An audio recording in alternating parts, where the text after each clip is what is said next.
Aurel Hermansyah meminta izin sang suami, Atta Halilintar ingin memasang kontrasepsi atau kebon setelah melahirkan anak kedua. Namun jawaban Atta Halilintar kepada istrinya tersebut menuai berbagai reaksi netizen. Ada yang mencacinya, ada pula yang mendukungnya.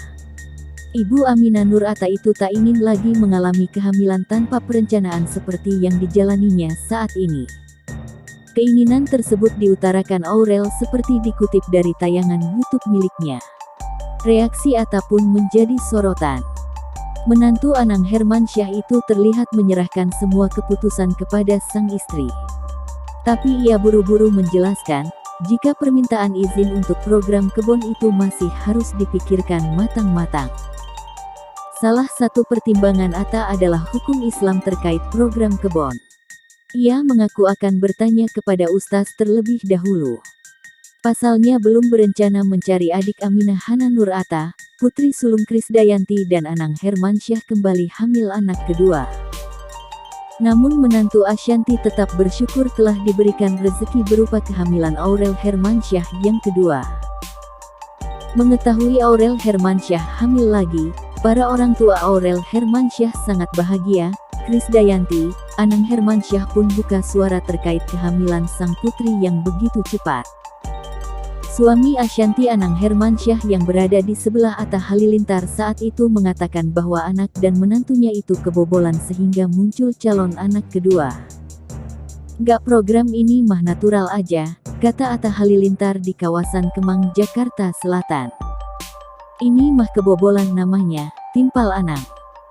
Ucapan ayah mertua pun diiyakan Atta Halilintar bahwa dirinya memang kebobolan karena belum berniat memiliki anak kedua. Pasalnya, baik Aurel Hermansyah dan Atta Halilintar berencana untuk melakukan program anak kembar. "Iya, gak ada program, kalau program pasti itu anak kembar, pengennya dulu kalau anak terakhir ya kembar, ini gak diprogram, emang kebobolan namanya," terang Atta. Kendati demikian, Anang Hermansyah turut bahagia karena dirinya akan kembali memiliki cucu. Momen mudik ke Jember kemarin juga dijadikan kesempatan doa bersama untuk Aurel dan calon buah hatinya. "Aku terus terang mendoakan terus, supaya terus sehat karena melahirkan itu adalah perjuangan sangat berat dan itu juga buat Atta gak gampang," terang Anang. "Aku mendoakan terus sampai ke pesantren di Jember agar Aurel kelahiran kedua bisa lancar," lanjutnya. Atta Halilintar akui bahwa dirinya beberapa kali dapat tawaran untuk bergabung ke partai politik. Ia mengklaim beberapa partai besar memintanya untuk gabung. Namun ia belum mau memenuhi permintaan itu. Atta Halilintar merasa hingga saat ini dirinya belum merasa terpanggil untuk berada di dalam sebuah partai politik. "Aku males bahasnya, tapi emak aku udah ditawarin sama beberapa partai besar," ucap Atta Halilintar di kawasan Kemang, Jakarta Selatan. "Aku sampai hari ini ngerasa belum terpanggil, aku gak bilang enggak tapi kalau terpanggil mungkin iya," tuturnya. Atta yang sebentar lagi punya anak kedua mengaku tak siap jika hal-hal buruk di masa lalunya dibongkar lawan politik. Menurutnya di dunia entertain saja aib masa lalu bisa muncul karena adanya haters, ia merasa di dunia politik akan jauh lebih mengerikan. "Aku ini aja mau punya anak kedua, di entertain aja aib-aib kita bisa kebongkar apalagi ketika masuk politik," ucap Atta. "Aku harus siap aib aku dibongkar yang masa lalu, dan aku gak mau anak-anak aku lihat itu, aku belum siap soal itu," tambahnya. Beberapa artis muda mulai bergabung ke partai seperti Verrell Bramasta bergabung ke PAN, Al-Ghazali dan El Rumi gabung ke Partai Gerindra. Sebelumnya, Atta Halilintar, grebek, kantor Kementerian Koordinator Bidang Politik, Hukum, dan Keamanan RI. Kehadiran suami Aurel Hermansyah itu disambut hangat oleh Menko Polhukam, Mahfud MD. Atta diajak berkeliling kantornya dan ia melongo lantaran begitu mewah dan megah. Berikut beberapa fotonya. Beginilah penampakan lobi di kantor Mahfud MD. Tempatnya luas dan banyak sekali kursi untuk menyambut para tamu. Atta diajak untuk berkeliling kantor Mahfud MD. Mulai dari lobi, Atta kemudian masuk ke ruang rapatnya yang mewah dan juga megah. Biasanya menteri-menteri itu sebelum jamnya ketemu sudah nunggu di sini dulu, terang Mahfud MD.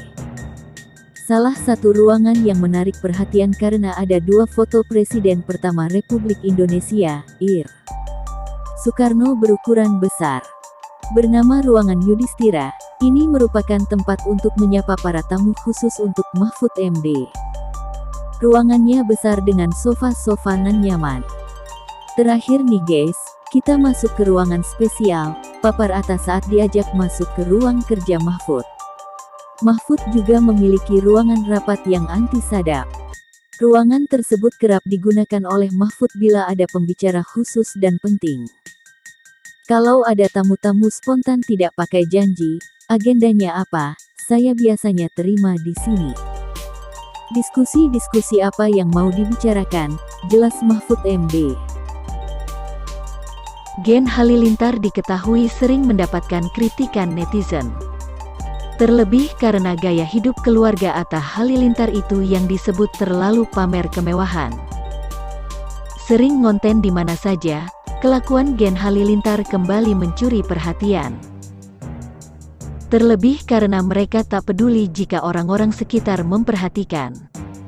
Salah satu postingan Geni Faruk baru-baru ini membuat netizen geram. Pasalnya ia mengunggah behind the scene salah satu konten Gen Halilintar di eskalator. Diduga video itu diambil saat berada di Arab. Tak malu, Gen Halilintar cuek saat jadi perhatian orang-orang Arab. Diliatin orang Arab, pada bingung. Gen Halilintar, pindah tempat, eskalator yang lain. Tag 1. Tag 2. Tag 3. Tag 4. Lagi cek hasilnya, ujar suara perempuan dalam video yang dibagikan Geni Faruk. Melihat kolom komentar, seorang netizen membahas soal sindiran Imam Masjid Nabawi soal kelakuan jemaah Indonesia. Ada pula yang merasa malu dengan kelakuan Gen Halilintar. Mungkin ini yang dimaksud sindiran dari Imam Masjid Arab, tulis netizen. Mereka yang bikin video, gue yang malu, sahut lainnya. Bikin malu aja kelakuan begitu di negara orang, pungkas netizen. Di sisi lain, Atta Halilintar kembali beli rumah baru dengan fasilitas lengkap untuk dijadikan base camp kelima.